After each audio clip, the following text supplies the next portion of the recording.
Now we will discuss the long questions of this chapter. So the first question is, what is aging and how will you explain this process? Aging हमारे पास वो negative growth होती है जो कि ऐसी development and में जो है जिसकी डेथ हो जाती है। इसको पहले आपने डिफाइन कर देना है, फिर आपने जो है वो इसके जो है वो फैक्टर्स बताने के कौन कौन से साइंस एंड सिम्टम्स होते हैं, एंड देन जो है वो आपने इनके फैक्टर्स को जो है वो डिस्कस कर लेना है।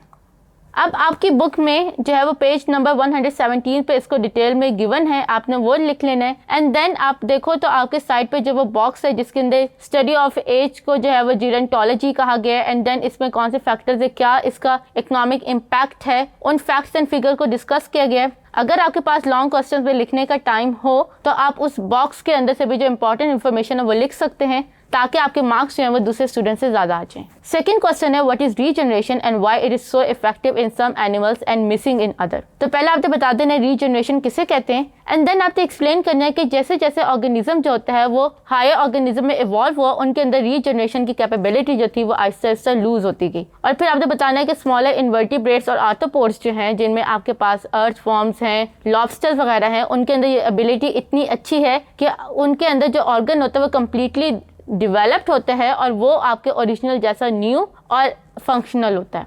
तो इनको आपने जो है वो डिटेल में 100 पेज 17 पे इसके आंसर गिवन है, आपने उसके अंदर इन पॉइंट्स को डिस्कस कर लेना है। थर्ड क्वेश्चन है, describe in detail the development process of चिक। चिक की डेवलपमेंट के अंदर पहले आपने बता देना चिक के अंदर फर्टिलाइजेशन से लेकर ग्रोथ तक के सारे फेजेस को जो है वो आपने जो है एक्सप्लेन कर देना है। एंड देन आपने इसमें देखना है कि आपका जो है इस क्वेश्चन का कितना मार्क्स है। अगर इस क्वेश्चन के काफ़ी ज़्यादा मार्क्स हों तो देन आपने अगर डायग्राम के थ्रू इसे एक्सप्लेन करेंगे तो आपको ज़्यादा मार्क्स मिलेंगे, और अगर जो है वो जस्ट उन्होंने जो है वो कम मार्क्स का क्वेश्चन है तो आपने इनको जो है इन सारे स्टेजेस को 1 और 2 या 3 लाइन्स में जो है वो एक्सप्लेन कर देना है। इसका आंसर आपकी बुक के अंदर पेज नंबर 110 पे गिवन है। फोर्थ क्वेश्चन है, what is the growth, discuss the different phases and conditions of growth. पहले आपने बताना है ग्रोथ क्या होती है, फिर आपने बताना है कि एनिमल्स और प्लांट्स में जो ग्रोथ के फेजेस होते हैं वो डिफरेंट होते हैं।